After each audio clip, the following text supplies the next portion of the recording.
Good evening, my true crime aficionados. I hope you all are doing well out there, taking care of yourself, looking good, feeling good, staying hydrated. And if you see something, saying something, try to keep everybody healthy and safe out there.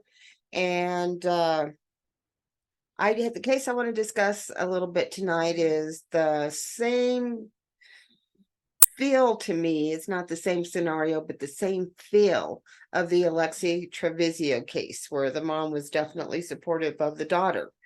Um, Maybe too much. I'm not sure. I'm not sure what was going on. Like I said, if it was just entitlement or being protective of the child at that point in time, even though the child was a young adult. Same in this situation, the child's a young adult. I'm never saying don't support your child. Even um, Jeffrey Dahmer's dad stepped up and supported his son with all the horrific crimes that he's committed. Your children are your children and you love them regardless. That's what I always tell my son. I don't have the best relationship with my daughters, but I feel the same way too. My love for them is unconditional. Their love for me may be conditional, but I don't care. To my deathbed, I'll love them to the day I die. With that being said, I don't think I would condone, because I always think about trying to make a better human being to go out there in the world and be a good citizen and be a good person. Even if they're not to be, I'm sure that my daughters are excellent people and that they're out there doing great things in the world. So that makes me happy. And this story here, a Nebraska mother and her teenage daughter have been charged with felonies for allegedly carrying out an illegal home abortion and attempting to burn and bury the fetus, which the pregnant girl referred to as a thing she wanted out of her body. Well, yeah, that's what you would do when you're trying to, not feel like that's a real living human being inside of you. So yeah, I can totally see why that happened. The more inanimate of an object that you make it, the easier it is going to be to get rid of it as well. So there's no, question in my mind why she would think that way. Jessica Burgess, 41, has been charged in Madison County with performing or attempting an abortion greater than 20 weeks, performing an abortion when not a licensed doctor, removing, concealing, abandoning a dead human body, concealing the death of another person, and false reporting. That's a lot. That's a lot.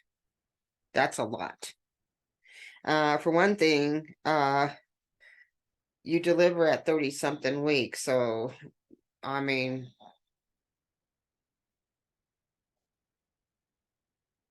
yeah. Um,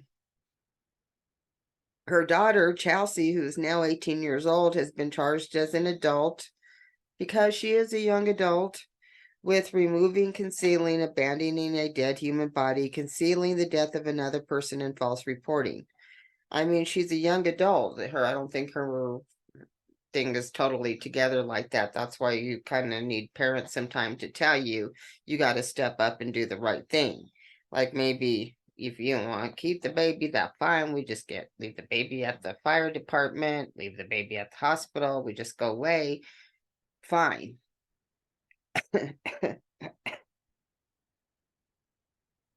don't know what to say about this one. A third person, 22-year-old Tanner Barnhill. I'm sorry, I've got allergies with the change of season.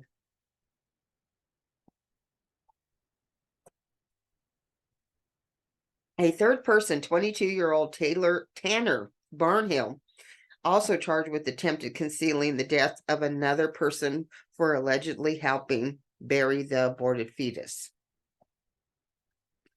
According to court documents, In April, police in Norfolk received a tip claiming that Celeste had given birth to a stillborn baby in a bathtub a week earlier.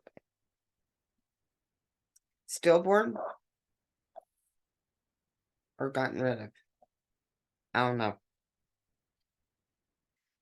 Jessica and Celeste also said that Barnhill, whose relationship with two women has not been revealed, later helped them bury the fetus on his property. Police were led to the makeshift gravesite and unearthed the baby, which was found to show signs of thermal injuries. The investigators confirmed that the mother and daughter had attempted to burn the fetus before putting it in the ground.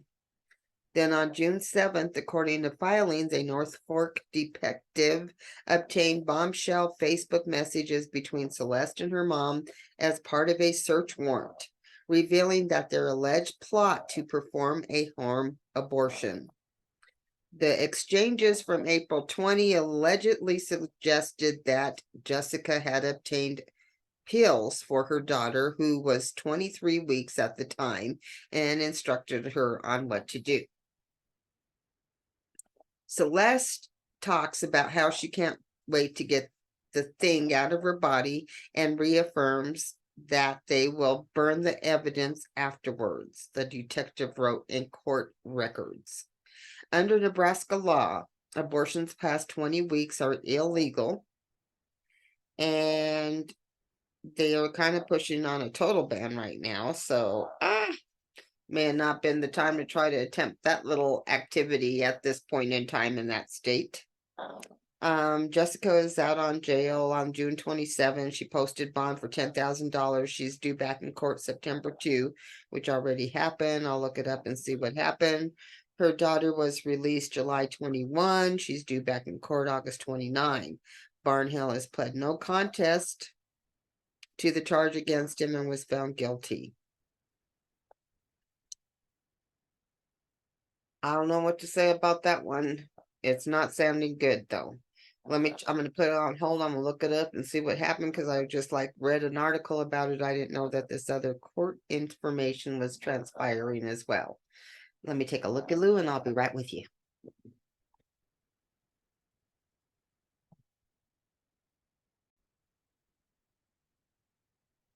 Okay, y'all.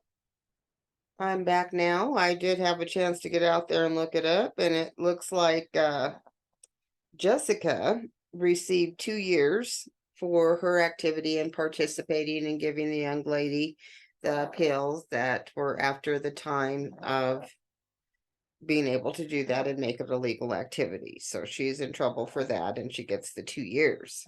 Celeste, the girl who participated in the activities as well, 19, was hit with a 90-day sentence and 2 years probation. And I guess because she's younger and more malleable. So that's how that ended up there for you. And like I said, I know Nebraska, they're trying to get rid of the whole thing in general. So they are probably not too happy with the activities of these two ladies. As I said, I don't agree or not agree. I'm not posting judgment on anything, but I mean, legal or not legal, I'm going to post judgment on that. You know what I'm saying? You shouldn't do anything illegal like that. There are laws in place like that for a reason. I don't want to respond to, the predicament that you'll be put in. But like I said, if worse came to shove and you did go through with it, you could have always just left the baby there at the fire department or whatever. That makes it a legal activity for you to do that. So I feel for the two of yous, but I feel for the baby even more. I just hope what they said about it being, I don't know. I'm not even going to comment on that. But anyway, that's today's true crime horror story for you. And with that, I wish you guys a good evening, and I'll see you on the next episode.